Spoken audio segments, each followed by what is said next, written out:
ഇന്ന് ഞാൻ വന്നിരിക്കുന്നത് വളരെ ടേസ്റ്റി ആയിട്ടുള്ള ഒരു ഈവനിങ് സ്നാക്ക് റെസിപ്പിയുമായാണ്. ഇത് എങ്ങനെയാണ് ഉണ്ടാക്കുന്നത് നമുക്ക് നോക്കാം. ഇതിനായി ഞാനിവിടെ ഒരു വലിയ നേന്ത്രപ്പഴമാണ് എടുത്തിരിക്കുന്നത്. അത്യാവശ്യം നന്നായി പഴുത്ത പഴം തന്നെയാണ് എടുത്തിരിക്കുന്നത്.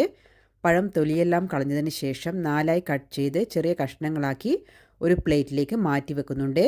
ഇനി നമുക്ക് ഒരു പാൻ അടുപ്പിൽ വെച്ച് ചൂടായ ശേഷം അതിനകത്തേക്ക് 2 ടീസ്പൂൺ അളവിൽ നെയ്യ് ചേർത്ത് കൊടുക്കാം. പിന്നീട് പഴത്തിൻ്റെ കഷ്ണങ്ങൾ നമുക്ക് ഇതിനകത്തേക്ക് ചേർത്ത് കൊടുക്കാം. പഴത്തിൻ്റെ കഷ്ണങ്ങൾ ചേർത്ത ശേഷം ഇത് നന്നായിട്ടൊന്ന് വഴറ്റിയെടുക്കണം. അപ്പോൾ നിങ്ങൾക്ക് നെയ്യ്ക്ക് പകരം വേണമെങ്കിൽ ഓയിൽ ചേർത്ത് കൊടുക്കാവുന്നതാണ്. അപ്പോൾ കുട്ടികൾക്കൊക്കെ കൊടുക്കാൻ വേണ്ടി ഉണ്ടാക്കുന്നതാണെങ്കിൽ നിങ്ങൾക്ക് നെയ്യോ അല്ലെങ്കിൽ ബട്ടറോ ചേർത്ത് കൊടുക്കാവുന്നതാണ്. അപ്പോൾ പഴം ഏകദേശം ഒന്ന് കളറെല്ലാം മാറി നന്നായിട്ടൊന്ന് കുക്കായി വന്നിട്ടുണ്ട്. ഈ സമയത്ത് ഇതിനകത്തേക്ക് 2 ടീസ്പൂൺ അളവിൽ പഞ്ചസാര ചേർത്ത് കൊടുക്കുന്നുണ്ട്. മധുരമെല്ലാം ഓരോരുത്തരുടെ ഇഷ്ടത്തിനനുസരിച്ച് ചേർത്ത് കൊടുക്കാം.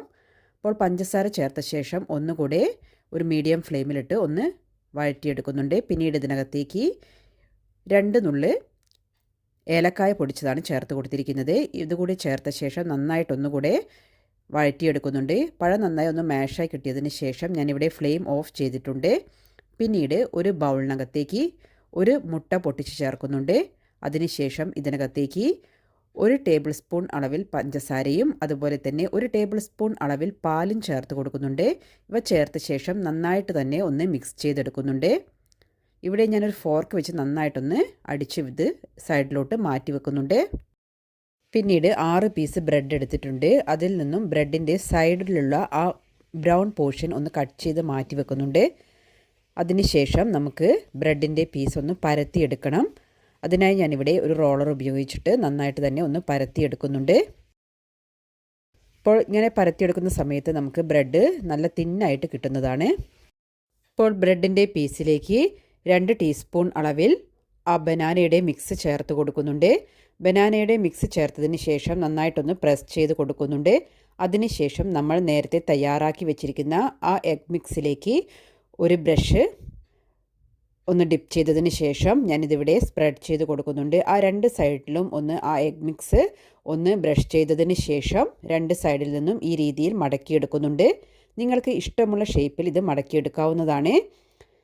അപ്പോൾ ഞാൻ ഈ രീതിയിൽ അടുത്ത ബ്രെഡ് എടുത്തതിന് ശേഷം അതിനകത്തേക്ക് ബനാനയുടെ ഫില്ലിങ്സ് ചേർത്ത് കൊടുക്കുന്നുണ്ട്. അതിനുശേഷം ആ എഗ് മിക്സിലേക്ക് ബ്രഷ് ഒന്ന് റോൾ ചെയ്തതിന് ശേഷം ഞാൻ ഈ രീതിയിൽ തേച്ച് കൊടുക്കുന്നുണ്ട്. അതിനുശേഷം നമുക്ക് 2 സൈഡും കൂട്ടിച്ചേർത്ത് കൊടുക്കാം. അപ്പോൾ ഈ രീതിയിൽ എല്ലാ ബ്രെഡും ഞാനിങ്ങനെ ചെയ്തെടുക്കുന്നുണ്ട്. അപ്പോൾ ഞാനിവിടെ ബ്രെഡിൻ്റെ പീസെല്ലാം ഈ രീതിയിലൊന്ന് കവർ ചെയ്തെടുത്തിട്ടുണ്ട്. പിന്നീട് ഒരു പ്ലേറ്റിലേക്ക് 1 ടേബിൾ സ്പൂൺ അളവിൽ പഞ്ചസാരയും 1/4 ടീസ്പൂൺ അളവിൽ പട്ട പൊടിച്ചതും ചേർത്ത് നന്നായിട്ട് തന്നെ ഒന്ന് മിക്സ് ചെയ്തെടുക്കുന്നുണ്ട്. ഇത് നമുക്ക് ബ്രെഡ് റോൾ ചെയ്തെടുക്കാനാണ് ഉപയോഗിക്കുന്നത്. പിന്നീട് ഒരു പാൻ അടുപ്പിൽ വെച്ച് ചൂടായതിന് ശേഷം അതിനകത്തേക്ക് 2 ടീസ്പൂൺ അളവിൽ ബട്ടർ ചേർത്ത് കൊടുത്തിട്ടുണ്ട്. ഇപ്പോൾ ബട്ടർ നന്നായിട്ടൊന്ന് മെൽറ്റായി വന്നതിന് ശേഷം നമ്മൾ തയ്യാറാക്കി വെച്ചിരിക്കുന്ന ആ ബ്രെഡ് റോൾസ് നമ്മൾ തയ്യാറാക്കി വെച്ചിരിക്കുന്ന ആ എഗ് ബാറ്ററിലേക്ക് നന്നായിട്ട് തന്നെ ഒന്ന് ഡിപ്പ് ചെയ്തെടുക്കുക. അതിനുശേഷം നമുക്ക് പാനിലേക്ക് ചേർത്ത് കൊടുക്കാം. ഈ രീതിയിൽ എല്ലാ ബ്രെഡ് റോൾസും ഞാൻ ഇതേപോലെ ആ എഗ് ബാറ്ററിൽ നന്നായിട്ട് ഡിപ്പ് ചെയ്ത് പാനിലേക്ക് ചേർത്ത് കൊടുക്കുന്നുണ്ട്. അതിനുശേഷം തീ മീഡിയം ഫ്ലെയിമിൽ വെച്ച് നമുക്കിത് നന്നായിട്ടൊന്ന് ചൂടായി വരുന്നതിന് ശേഷം ഇത് തിരിച്ചിട്ട് കൊടുക്കാം. ആ ബ്രെഡിൻ്റെ കളർ ചെറുതായിട്ടൊന്ന് ഗോൾഡൻ ബ്രൗൺ കളർ ആവുന്ന സമയത്ത് നമുക്കിത് ഒരു സ്പാറ്റില യൂസ് ചെയ്ത് തിരിച്ചിട്ട് കൊടുക്കാം. അപ്പോൾ വളരെ എളുപ്പത്തിൽ നമുക്ക് ഉണ്ടാക്കിയെടുക്കാൻ കഴിയുന്ന ഒരു സ്നാക്ക് റെസിപ്പിയാണിത്.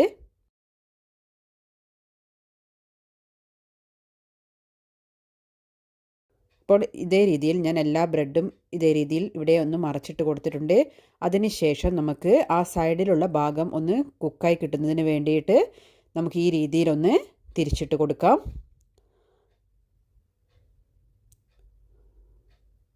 അപ്പോൾ എല്ലാ സമയത്തും നമ്മൾ പഴം പൊരിച്ചിട്ടും അതുപോലെ തന്നെ ബ്രെഡ് കൊണ്ട് ഫ്രഞ്ച് ടോസ്റ്റും ആണ് ഉണ്ടാക്കാറ്.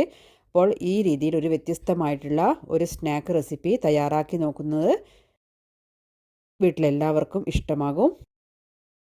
അപ്പോൾ ഈ രീതിയിൽ ഞാൻ എല്ലാ ബ്രെഡ്സും സൈഡെല്ലാം ഒന്ന് കുക്കായി കിട്ടിയതിന് ശേഷം ഇത് ഒരു പ്ലേറ്റിലേക്ക് മാറ്റി വെക്കുന്നുണ്ട്. അപ്പോൾ നമ്മൾ ഇത് ചൂടോടെ തന്നെ എടുത്തതിന് ശേഷം നമ്മൾ നേരത്തെ തയ്യാറാക്കി വെച്ചിരിക്കുന്ന ആ പട്ടയുടെയും അതുപോലെ തന്നെ പഞ്ചസാരയുടെയും മിക്സിലേക്ക് ഒന്ന് റോൾ ചെയ്തിട്ടാണ് നമ്മളിത് സെർവിങ് പ്ലേറ്റിലേക്ക് മാറ്റുന്നത്. ഇപ്പോൾ ഇവിടെ തയ്യാറാക്കിയിരിക്കുന്ന എല്ലാ ബ്രെഡ് പോക്കറ്റ്സും നമ്മൾ തയ്യാറാക്കി വെച്ചിരിക്കുന്ന ആ പഞ്ചസാരയുടെയും അതുപോലെ തന്നെ സിനമൺ പൗഡറിൻ്റെയും കൂട്ടിലേക്ക് ഒന്ന് റോൾ ചെയ്തിട്ട് ഞാനിവിടെ എല്ലാം സെർവിങ് ബൗളിലേക്ക് മാറ്റുന്നുണ്ട്. അപ്പോൾ വളരെ എളുപ്പത്തിൽ തയ്യാറാക്കിയെടുക്കാൻ കഴിയുന്ന നല്ല വെറൈറ്റി ആയിട്ടുള്ള ഒരു സ്നാക്ക് റെസിപ്പിയാണിത്. കുട്ടികൾക്ക് സ്കൂളിലെല്ലാം കൊടുത്തയക്കാൻ പറ്റിയ നല്ല ഒരു റെസിപ്പി കൂടിയാണിത്. നിങ്ങളെല്ലാവരും ഈ രീതിയിലൊന്ന് ട്രൈ ചെയ്ത് നോക്കുക. ഇഷ്ടമായാൽ ഫ്രണ്ട്സിനും ഫാമിലിക്കും എല്ലാം ഷെയർ ചെയ്ത് സപ്പോർട്ട് ചെയ്യുക. നിങ്ങൾ ആദ്യമായിട്ടാണ് ഈ ചാനലിലെ വീഡിയോ കാണുന്നത് എങ്കിൽ താഴെയുള്ള സബ്സ്ക്രൈബ് ബട്ടൺ പ്രസ് ചെയ്തതിന് ശേഷം അതിനടുത്തുള്ള ബെൽ ബട്ടൺ കൂടെ എനേബിൾ ചെയ്ത് വെക്കുക. എങ്കിൽ മാത്രമേ ഞാൻ അപ്ലോഡ് ചെയ്യുന്ന വീഡിയോയുടെ നോട്ടിഫിക്കേഷൻ നിങ്ങൾക്ക് ലഭിക്കുകയുള്ളൂ. ഇപ്പോൾ നിങ്ങളുടെ വിലയേറിയ അഭിപ്രായങ്ങളും നിർദ്ദേശങ്ങളും എല്ലാം കമൻറ്റായി താഴെ രേഖപ്പെടുത്തുക. Thank you for watching.